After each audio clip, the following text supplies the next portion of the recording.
আমরা বললাম ও আল্লাহ আপনার কাছে আমরা দোয়া করব, আপনার ইবাদত করব, আপনাকে আমরা আহ্বান করব, আপনার কাছে আমরা চাবো। আপনি দূরে নাকি কাছে? আল্লাহ বললেন শোনো আমি আল্লাহ দূরে নাকি কাছে। ওয়া ইযা সাআলাকা ইবাদি আন্নী ফাইন্নী করিব উজিবু দাওয়াতাদ দাঈ ইযা দাআন ফালইস্তাজিবু লি ওয়াল ইউমিনু বি লাআল্লাহুম ইয়ারশুদুন। সুবহানাল্লাহ বলেন। আল্লাহ বলল আমার গোলামেরা শোনো শোনো, ওয়াইদা সাআলাকা ইবাদি আন্নী ফাইন্নী করিব। নবী আপনার সাহাবাগুলো, আপনার উম্মতগুলো, আমার গোলামগুলো আমার সম্বন্ধে আপনাকে জিজ্ঞাসাবাদ করছে, আমার ব্যাপারে আপনাকে প্রশ্ন করে আমি আল্লাহ দূরে নাকি কাছে? আপনি বলে দিন আমি আল্লাহ দূরে না।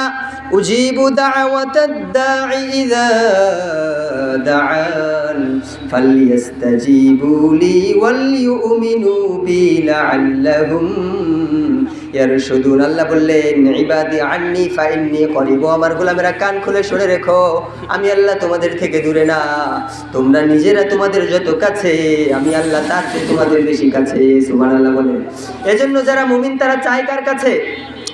এরপর আল্লাহ বললেন উজিবু দাওয়াতাদ দাঈ ইযা দাআন, যেহেতু আমি আল্লাহ দূরে না, যেহেতু আমি আল্লাহ কাছে, ও গোলামেরা তোরা আমি আল্লাহকে ডাকলে আমি আল্লাহ তোদের ডাকে সাড়া দিয়ে দেই। ফালইস্তাজিবু লি, সুতরাং তোদের উচিত আমি আল্লাহ যখন তোদেরকে ডাকবো ফালইস্তাজিবু লি ওয়াল ইউমিনু বি লাআল্লাহুম ইয়ারশুদুন। তোরা আমি আল্লাহকে ডাকলে আমি আল্লাহ তোদের ডাকে সাড়া দিই। তোরা আমি আল্লাহর কাছে চাইলে আমি আল্লাহ চাওয়া পূরণ করি। তোরা আমি আল্লাহর কাছে তওবা করলে আমি আল্লাহ তওবা কবুল করি। তোরা আমি আল্লাহর কাছে রিজিক সম্বন্ধে কোনো কিছু বললে আমি আল্লাহ তোদের রিজিকের পেরেশানি দূর করে দেই। সুতরাং তোদের উচিত ও আমার গোলামেরা তোরা আমি আল্লাহর ডাকে সাড়া দিবি। কিন্তু আমরা তো আমাদের আল্লাহর ডাকে সাড়া দিই না, ঠিক না বা ঠিক? কথা বলেন না কেন? আল্লাহ মুয়াজ্জিমের মাধ্যমে ফজরের সময় আসসালাতু খায়রুম মিনান নাওমের আওয়াজ দেয়, আমরা আল্লাহর ডাকে সাড়া দিই না, ঠিক কি না? হাইয়া আলাস সালাহ হাইয়া আলাল ফালাহ, আমরা তখন আমাদের রবের ডাকে সাড়া দেই না। আসরে আল্লাহ ডাকে, মাগরিবে আল্লাহ ডাকে, এশায় আল্লাহ ডাকে, কিন্তু আমরা আমাদের সৃষ্টিকর্তার ডাকে সাড়া দেই না, ঠিক না বা ঠিক? ঘুমাইয়া কাজা করেছো ফজর, তখনও জাগুনি যখনও জহর, হেলাই খেলাই কেটেছে আছর, মাগরিবের ওই শুনিয়া যান, এখনো জামাতে হওরে শামিল, এখনো সাথে আছে স্থান, বাজিছে দামামা বাদরে মামা, শির উঁচু করি মুসলমান, দাওয়াত এসেছে নয়া জামানার, ভাঙা কিল্লায় নিশান, ঠিক কিনা? আপনি আল্লাহর ডাকে ফজরে সাড়া দেন না, জহরে সাড়া দেন না, আসরে সাড়া দেন না, মাগরিবে এশায় সাড়া দেন না। আল্লাহ রাগান্বিত হয়ে আপনার রিজিক বন্ধ করে নাই, আল্লাহ রাগান্বিত হয়ে আপনার বাতাস বন্ধ করে নাই, আপনার অক্সিজেন বন্ধ করে নাই। আল্লাহ তো পানিটা বন্ধ করে দিতে পারতো, ঠিক না ভাই ঠিক? যেই চক্ষু দ্বারা পর্নোগ্রাফি দেখেন সেই চক্ষু বন্ধ করে দিতে আল্লাহর কোনো সময় লাগবে নাকি? সময় লাগবে না। যেই কর্ণ দ্বারা কোরআন তেলাওয়াত শুনেন না, কোরআনের তাফসীর শুনেন না, সেই কর্ণটা বন্ধ করে দিতে আমার আল্লাহর 1 সেকেন্ডও সময় লাগবে না, ঠিক না ভাই ঠিক? যে জিহ্বা দ্বারা আল্লাহর জিকির করেন না, যে জিহ্বা দ্বারা আল্লাহর নাম জপেন না, যে জিহ্বা দ্বারা আমার আল্লাহর প্রশংসা করেন না, সেই জিহ্বাটা নষ্ট করে দিতে, জবানটা বুবা করে দিতে আমার আল্লাহর কোনো সময় লাগবে নাকি? এজন্য আল্লাহ বললেন ও আমার গোলামেরা শোনো শোনো, ফালইস্তাজিবু লি ওয়াল ইউমিনু বি লাআল্লাহুম ইয়ারশুদুন। তোরা আমি আল্লাহকে ডাকলে আমি আল্লাহ তোদের ডাকে যেভাবে সাড়া দেই, তোদের উচিত তোরা আমি আল্লাহর ডাকে সাড়া দিবি। আমরা বললাম ও আল্লাহ আপনার ডাকে সাড়া দিলে কি হবে? আল্লাহ বলল যারা আমি আল্লাহর ডাকে সাড়া দেবে আমি আল্লাহ তাদেরকে জান্নাতের মেহমান বানিয়ে দেব। সুবহানাল্লাহ বলেন।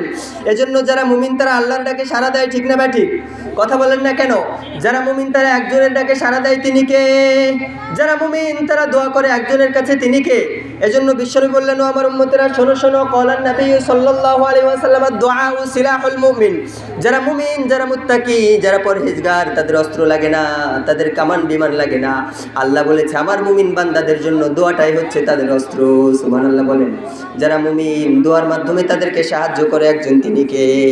এজন্য বিশ্বনবী যখন যুদ্ধের সময় আল্লাহর কাছে দোয়া করলো ও আল্লাহ তুমি আমাদেরকে সাহায্য করো, তখন 1000 ফেরেশতাকে পাঠিয়ে দিয়ে বিশ্বনবীকে সাহায্য করেছে একজন। চিৎকার করে বলতে হবে তিনি কে? এ কথায় আল্লাহ সূরা আনফাল 8 নম্বর সূরার 9 নম্বর আয়াতে বললো আমার গোলামেরা শোনো শোনো, إذ تستغيثون ربكم فاستجاب لكم أني ممدكم بألف من الملائكة مردفين। আমার হাবিব যখন আমার কাছে সাহায্যের দোয়া চাইলো, আমার মুমিন বান্দা যখন আমার কাছে সাহায্যের দোয়া চাইলো, আমি আল্লাহ 1000 ফেরেশতা দিয়ে যুদ্ধের ময়দানে আমি নবীকে হেফাজত করেছি। সুবহানাল্লাহ। তার মানে দোয়াটা মুমিনের অস্ত্র, ঠিক না ঠিক? যারা দোয়া করে তাদেরকে সাহায্য করে একজন, তিনি কে? এজন্য বিশ্বনবী বললেন, ও আমার গোলামেরা, তোমরা বেশি বেশি আল্লাহর কাছে দোয়া করো। এই দোয়ার কিছু শর্ত আছে না নাই? কথা বলেন না কেন, আছে না নাই? দোয়ার আদব আছে, দোয়ার সময় আছে, আবার দোয়ার শর্তও আছে না নাই? কথা বলেন না কেন? কেউ যদি হারাম খায় তার দোয়াটা কি আল্লাহ কবুল করবে নাকি? কথা বলেন না কেন? আবার কেউ যদি এমন দোয়া করে যেটা কোশ্চিনকালেও সম্ভব না, সেটা আল্লাহ কি কবুল করবে নাকি? যেমন একজন আম গাছ লাগিয়ে যদি দোয়া করে কাঁঠাল হওয়ার, সেই দোয়া কি আল্লাহ কবুল করবে নাকি?